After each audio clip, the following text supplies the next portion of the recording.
Hello, Waterford Wesleyan Church Online. My name is Pastor Matt. I am the assistant pastor here at Waterford Wesleyan Church, and it is the Easter season. It is officially spring, which means we have a lot of announcements coming up this April. So the first is this. We're going to go in chronological order. April 9th, here at the church at the park across the street at 11 a.m., we are back and we are doing our Easter egg hunt here at the church at the park across the street. So you can park in our parking lot and make your way over to the park, and we have our Easter egg hunt April 9th, 11 a.m. We hope to see you there. Come ready to get a lot of candy. So if you have kids, just be ready for the rest of the day for them to be sugared up, and just be prepped for that. And it's going to be an awesome time. We have games, and we are so excited to be back and ready to do the Easter egg hunt.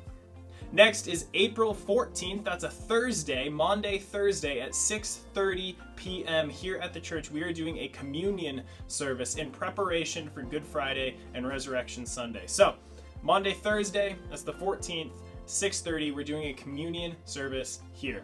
The next day, Good Friday at 7 p.m., we are having our Tenebrae service here at the church. And if you don't know what that is we basically do puppet theater for the death of Christ, the crucifixion of Christ. So if you do plan on coming, just know that this is not really an event for kids. This is kind of somber and serious as we depict the crucifixion of Christ. So again, that is Friday the 15th here at the church, 7 p.m. And then Resurrection Sunday or Easter Sunday here at the church, 10 a.m. We are going to celebrate the resurrection of Christ. This is what it's all about, Easter. We are going to be here again. 10 a.m. is when service starts, and just be ready to basically throw a party is what we're going to do as we celebrate the resurrection of Christ. So with all that out of the way, here is Pastor Paul. Life moves at a rapid pace. I find myself saying things like this: where in the world did March go? I mean, we're recording this, today's the last Sunday of March, and I'm not sure what happened to March. Or even this, what happened to 2021? I know I lived through it, but I almost have zero memory of it. Life is just moving at such an incredibly rapid pace. And maybe it's just me, maybe it's just part of the aging process, because I was once told this, that life is like a roll of paper towels. The closer you get to the end, the faster it goes, and I'm definitely getting closer to the end. So maybe that's it. But I do believe it's kind of common for all of us that life is moving very, very fast. I mean, think about even technology-wise. What was latest and greatest today by a short period of time is going to be old and out of date. It's just happening so quickly. Even to the place where the changes that come upon us, where you're pressured into jumping on this bandwagon or getting involved in this agenda, and you find out quickly how much it's changed, or it really wasn't what it appeared to be up front. We're constantly seeing things that have no staying power. Life is changing all the time. And as I observe our culture and living in it, I realize that I long for something that is unchanging, for something that is stable and secure, and it seems to be harder and harder to come by in this life. And when I think about it, then there's nothing in this world that doesn't change. And matter of fact, change rapidly. Life is filled with things that are changing all of the time. I mean, think about it this way.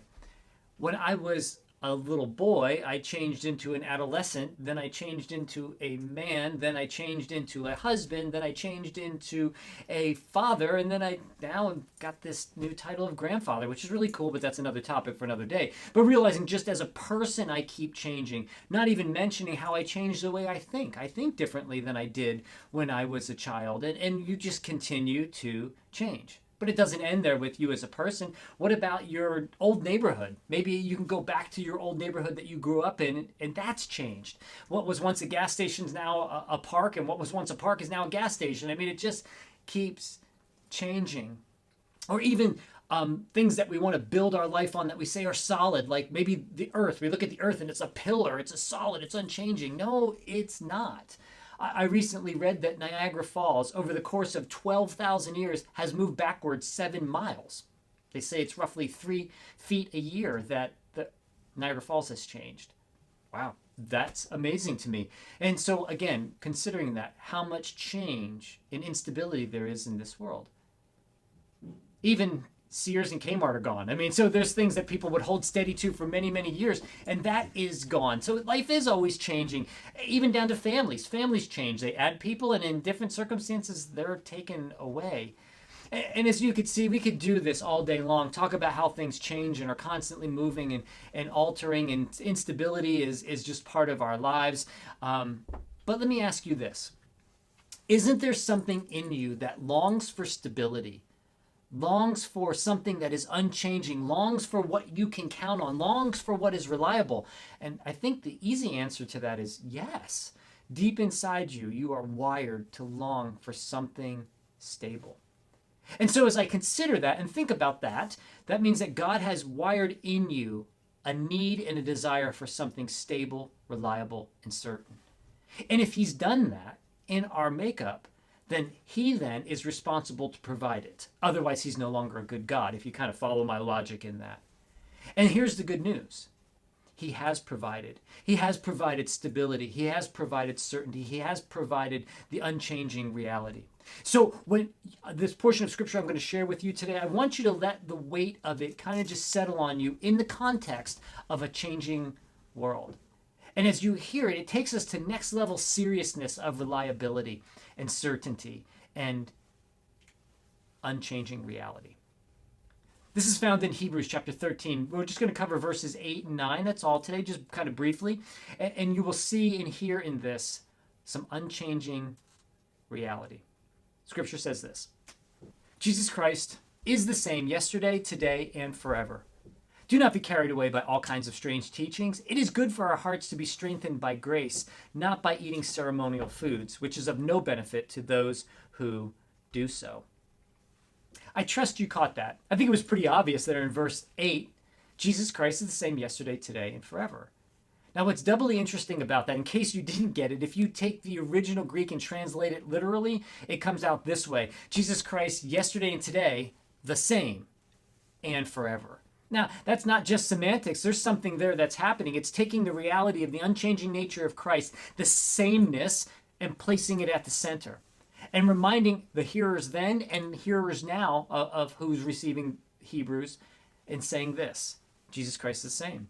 He's the center. Again, driving home the unchanging nature of Jesus Christ. And the intent then is to help the hearer catch that, not miss that, grasp the magnitude of what it means that Jesus doesn't change and that he is stable and secure, that he alone is the one that can build stability in your life. And so as I go back to what I had said before, if God has wired you with a need for stability, reliability, and then he has provided it through Jesus Christ when we build our life upon him. So current to the day, as the writer of Hebrews is kind of laying this out, says Jesus Christ is the same yesterday, today, and forever. He goes on and says that here's something that you want to pay attention to. In verse 9, he goes on and says, do not be carried away by all kinds of strange teachings.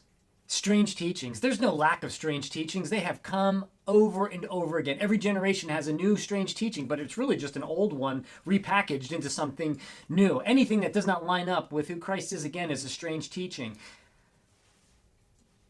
I want to share with you two today that seem to permeate not just our culture and our world, but history. And so there's two I'm going to share with you. One of them, the writer of Hebrews addresses, and one of them is one that I seem to have this conversation over and over again, sometimes with myself and many times with other people. So first thing I want to share with you, the strange teaching that is not reliable and is not building your life on the unchanging nature of Jesus Christ, is this: when we believe all we need is in us.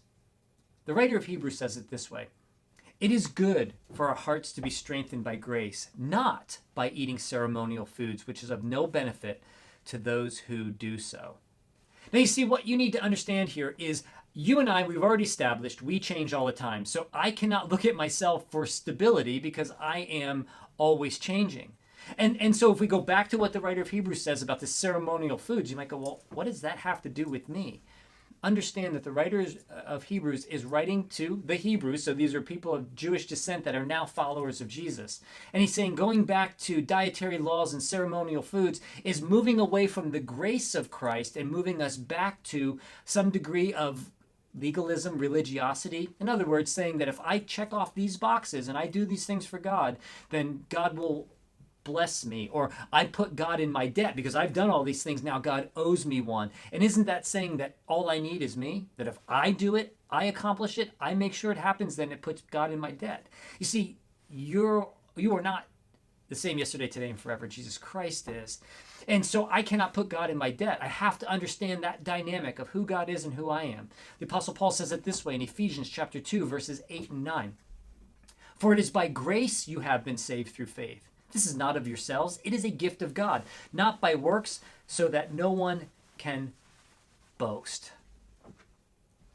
That teaching that all you need is in you and that you can do it is ultimately putting God in your debt. And that is a strange teaching, and it is contrary to Christ. The idea of religiosity or being good, which has to do with what a person can accomplish, is a strange teaching. It's essentially what the writer of Hebrews is saying to his hearers then and now. And it's really not too far from what we often believe in our culture today, that all I need is within me. And I'll go back to this.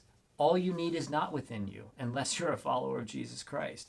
And the proof is in this, that I change and you change. And the fact that we change means that I am insufficient and I am not complete in and of myself. But Jesus Christ is the same yesterday, today, and forever. Choose to put your hope in him above your own self. I am clearly not all I need.